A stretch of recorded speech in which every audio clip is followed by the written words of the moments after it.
अस्सलाम वालेकुम नाजरीन। पिछली एपिसोड में आपने देखा कि गुंदो सरदार शहीद हो गया था और सब लोग बहुत गमगीन हो गए थे। इस एपिसोड के आगाज़ में अगला दिन शुरू हो जाता है। एनागोल किले के जिंदान में निकोला कैद था। इतने में उस्मान के सिपाही ताला खोलकर अंदर आ जाते हैं तो निकोला कहता है, उस्मान एक ज़हीन आदमी है, उसने आप सबको एक दूसरे के साथ इकट्ठा किया ताकि वो हार न जाए। अगर मैं उसकी जगह होता तो तुम जैसों को कभी इकट्ठा न रखता। वो बेवकूफ़ है। गेंजा बे गुस्से में उसे पकड़ कर कहता है, तुम अभी भी बातें कर रहे हो बुज़दिल, देखो तुम अब हमारी कैद में हो। उस्मान साहब तुम्हें जल्द ख़त्म कर देंगे, तुम्हें ज़्यादा देर इंतज़ार नहीं करना पड़ेगा। इसके बाद वो निकोला को लेकर बाहर की तरफ चल पड़ते हैं। बाहर किले के सहन में बहुत से लोग मौजूद थे। कमांडर उमानोस और वो एलची भी खड़ा था। इतने में उस्मान के सिपाही निकोला को लेकर बाहर आ जाते हैं तो तुर्को दोबारा उसे वही तंजिया इशारा करता है। निकोला बगैर कुछ कहे आगे बढ़ जाता है और फिर स्टेज पर खड़ा हो जाता है। सब लोग उसे गौर से देखने लगते हैं। निकोला अपने बाजू फैलाकर मुस्कुराने लगता है। कुछ देर बाद उस्मान किले की इमारत के ऊपर से नमूदार होता है और निकोला को गौर से देखने के बाद नीचे की तरफ चल पड़ता है। इसके बाद खवातीन भी आ जाती हैं और ऊपर खड़ी होकर यह नज़ारा देखने लगती हैं। इतने में उस्मान भी निकोला के साथ स्टेज पर पहुंच जाता है और फिर उस एलची से पूछता है, तुम्हारा क्या फ़ैसला है?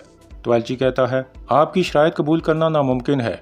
यह सुनकर उस्मान कहता है, ठीक है। फिर उस्मान निकोला से मुखातिब होकर कहता है, आया निकोला, काइयों की पुश्त तुम्हारे खंजर के वारों से छलनी है। तुम जुल्म करने में हद से बढ़ गए और तुम्हारे इसी तकब्बर ने तुम्हें मेरे गज़ब का मुस्तहिक बना दिया। तुम हमेशा हमारे दुश्मनों की तरफ रहे और उनके साथ ताउन किया। हर वो शख्स जो तुर्कों के खिलाफ खड़ा हुआ तुम उसके साथ मिल गए, मगर अब इंसाफ की तलवार का वक्त आ गया है। ये सुनकर एलची कहता है, नहीं उस्मान साहब, आप ऐसा नहीं कर सकते, हम यहाँ अमन के लिए आए हैं। तो निकोला कहता है, हरगिज़ नहीं, जब मैं यहाँ अपनी जान की भीख नहीं मांग रहा तो तुम्हारा कोई इख्तियार नहीं कि तुम मेरे लिए भीख मांगो। फिर निकोला उस्मान से मुखातिब होकर कहता है, आप जीत गए और मैं हार गया। जंग में ऐसा ही होता है, एक जीतता है तो दूसरा हार जाता है। लेकिन मैं बहुत खुश हूँ कि मैंने तुम्हारे प्यारों में से एक और जान ले ली। अब मैं यहाँ मरने वाला हूँ। फिर रूम तुम्हारे खिलाफ एक बड़ी फौज भेजेगा। फिर देखेंगे कि शेरों के मुकाबले में ये भेड़िए क्या करेंगे। मैं उनके कदमों की आवाज़ सुन रहा हूँ। मैं मरने के लिए तैयार हूँ। फिर उस्मान कहता है, उन्हें आने दो, यकीनन वो आएँ। दोस्ती के लिए आने वालों के लिए यह सरजमीन एक घर और दुश्मनी के लिए आने वालों के लिए कब्र है। मजबूत बेड़ियों के आगे जकड़े हुए शेरों के लिए और कोई फैसला नहीं है। तुम जैसे लोग जो सांस लेते हैं वो मजलूम पर जुल्म है। यह कहकर उस्मान अपनी तलवार निकाल लेता है और फिर कहता है, जालिम का अंजाम इंसाफ की तलवार से होना लिखा है। तुम्हारा वक्त आ गया है।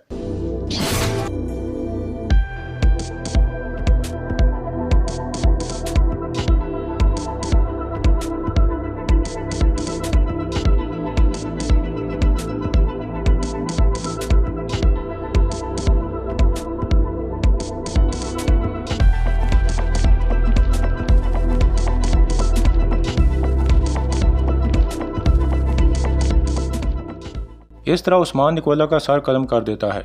इसके बाद एलची कहता है, उस्मान साहब, अगर आपका ड्रामा ख़त्म हो गया है तो मैं कॉन्स्टेंटिनोपल जाकर इसकी इत्तला देना चाहता हूँ, इस जंग के बारे में जो आपने शुरू की है। तो उस्मान कहता है, नहीं, अभी रुको ज़रा।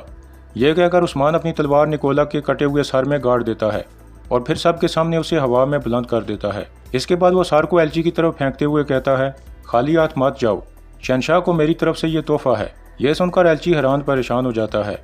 फिर बुरान एक बोरी उसकी तरफ फेंक देता है। इसके बाद रुमानोस शदीद गुस्से में कहता है, उस्मान, किलेदारों से तुम्हारी जंग खत्म हो चुकी है। अब तुम्हारी जंग पूरी दुनिया पर हुकूमत करने वाली सल्तनत के खिलाफ शुरू हो चुकी है।